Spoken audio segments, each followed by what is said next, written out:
how to gaslight your own biology into ignoring starvation and sub-zero temperatures when the social contract has dissolved. The supermarkets are tombs. Your internal furnace flickered out hours ago, and your nervous system is begging for the white flag. But here is the real kickery. Why is your gray matter already hardwired with the cheat codes to handle this? Welcome to Victor's Logic. Why has this manual been kept from you? Picture the scene. It is nearly 2 weeks since the collapse. You lost track of the days when the calendars became kindling. The urban landscape is silent. Not the silence of a library, but the heavy, predatory quiet where you can actually hear your own stomach lining attempting to process itself. You haven't seen a calorie in 72 hours. Real sustenance anyway. You tried gnawing on some cedar bark this morning. It provided nothing but splintered teeth and a bitter aftertaste. The mercury bottomed out last night, and your extremities have entered that dangerous phase where they stop throbbing and go numb, a relief that is actually a death sentence for your cells. Your anatomy is a machine running on an empty tank, and every organ you own is trying to stage a mutiny. But here is the pivot. Here is the secret they never mentioned in those glossy survival magazines written by guys who think roughing it means a slow Wi-Fi connection. Your brain, that wet 3-pound supercomputer behind your eyes, possesses a hard-coded emergency override. It is a neurological backdoor, a way to slide the faders down on hunger and frost as if you were silencing a noisy neighbor. No pharmaceutical shortcuts, no expensive gear, no wellness guru whispering about inner peace. Just the cold, hard mechanics of Victor's Logic and the raw power of your own neurons. In this frozen graveyard of a world, I am going to show you how to flip those switches. Welcome to the ultimate seminar on mental resilience. The lecture hall is a rusted shipping container. The instructor is 5 pounds underweight. Let's begin. First, let's address the hunger, because your appetite is a deceptive, high-drama storyteller. That hollow, agonizing cramp in your midsection isn't your body hitting zero, it's your brain throwing a temper tantrum because it didn't get its habitual hit of sugar at the usual time. Listen closely, because this keeps you breathing. 2 chemicals run this circus. Ghrelin is the loudmouth produced in your gut that screams at your hypothalamus to find a burger. Leptin is the calm voice from your fat stores, saying, "We have plenty of batteries left, sit down." The secret, ghrelin follows a clock, not a fuel gauge. You feel famished at sunset because that's when you used to feast. Your brain is a creature of routine masquerading as a rational actor. When that wave hits, don't panic, surf it. These hormonal spikes only last about 20 minutes before they dissipate. The ache leaves not because you ate, but because the notification timed out. The brain sent the alert, realized no, one was coming to the door, and moved on. The survival tactic here is simple. Your hunger is a temporary chemical surge, not a terminal diagnosis. Wait it out. Occupy your mind. Solve a math problem. Recite a poem. Do anything that forces the prefrontal cortex to work. When the logic center of your brain illuminates, it literally mutes the shouting coming from the primitive survival centers. You aren't just ignoring the craving, you are outranking it in the chain of command. And the best part? After 3 days, your metabolism pivots. It stops begging for bread and starts melting your own fat into ketones. Your brain, which the world told you needs glucose to survive, actually thrives on this high-octane, fat fuel. It's like a classic car converted to run on hydrogen, cleaner, sharper, more efficient. The first 72 hours are a war, but after that, the silence is manageable. Ride out the ghrelin storms. Think your way through the void. Your brain built the signal, and your brain can terminate it. Now, let's look at the thermal equation. Hunger is a nuisance, but the cold is a predator. It doesn't lie, it's brutally, lethally honest. It tells you your core is failing and it's coming for your life.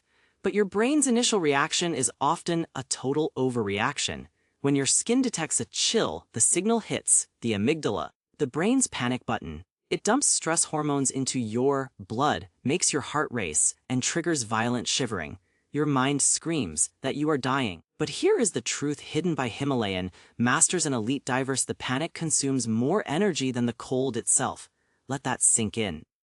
The frantic shivering and the adrenaline rush are an emergency protocol that drains your battery twice as fast. The fear is the killer, the cold is just the accomplice. True hypothermia sets in when you run out of fuel to create heat. Every ounce of energy spent on a meltdown is a calorie stolen from the fire keeping you alive. So how do you hack it? Step 1. Tactical respiration. This isn't a breathing exercise, it's a nervous system takeover. Breathe in for 4, hold for 4, and exhale for 8. That long exit is the key. It triggers the vagus nerve, which tells your entire body to stand down. You are manually toggling the off switch on your panic. You'll still be cold, but you've moved from a house fire burning all your wood in 10 minutes to a controlled wood stove that will last. This is how elite operators stay functional in Arctic waters. It's the difference between a 2-hour survival window and 6. Step 2. Neurological visualization. This sounds like fiction, but it is documented science. When you're freezing, your brain pulls blood from hands to save your heart, but your brain struggles to tell the difference between a vivid thought and reality. Close your eyes. Imagine holding a scorching metal plate. Feel the heat radiating into your palms. Using this technique, you can actually trick your brain into dilating those blood vessels, sending warm blood back to your fingers so you can still use them to strike a match. You are exploiting a glitch in the system. Tibetan monks can literally dry wet sheets on their backs in sub-zero weather using nothing but mental focus. It's a biological exploit, and in a fight for your life, you use every bug in the code. Let's go deeper into the pain gate. Cold and hunger become agony, and pain is the final boss. In the 1960s, researchers discovered the gate control theory. Your spine has a literal gate for pain. If you flood that gate with other, faster signals, pain gets stuck. This is why you rub a stubbed toe. Touch signals move faster. In a survival scenario, you can flood the gate on purpose. Tap out a rhythm on your chest. Hum loudly. The vibration creates sensory white noise that drowns out the pain before it reaches you. Furthermore, your brain is its own apothecary. It produces natural painkillers, endorphins, that are more powerful than anything in a pharmacy. They are released during focus, movement, and surprisingly, laughter. Laughing in a wasteland sounds insane, but your hypothalamus doesn't care about the irony. A genuine laugh releases a chemical cocktail that binds to your opioid receptors.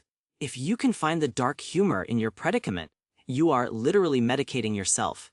You are a self-contained, self-medicating pharmacy in a world where the drugstores are empty. Finally, we have the belief override. This is the deepest hack of all. The placebo effect isn't a trick, it's a physical, measurable neurological event. When you truly believe relief is coming, your brain lights up and physically alters your chemistry. In survival, your conviction is a tool. Don't hope to survive, decide you are too stubborn to perish.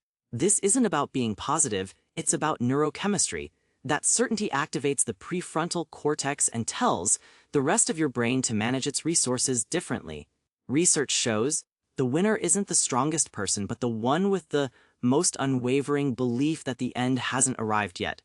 That belief is your prefrontal cortex telling your survival centers, we aren't done today. Adjust the dials, and the brain obeys. It evolved to keep you upright, not comfortable. So here is your gear list for the end of the world. No bag. Just the 3 pounds of electric meat in your skull. When the hunger arrives, outlast the 20-minute wave. When the cold bites, slow your breath and trick your blood. When the pain screams, flood the gate with noise and find something to laugh at. And when the world tells you to lie down, use your belief as a chemical weapon. You aren't just a shivering organism, you are a mind directing a machine. You have more tools in your DNA than any bunker could hold. The fires are out and the shelves are bare, but as long as your internal processor is clicking, you're still in the game. Now, go survive something. Would you like me to develop a follow-up script focusing on the neuroscience of long-term isolation or navigating high-stress decision-making?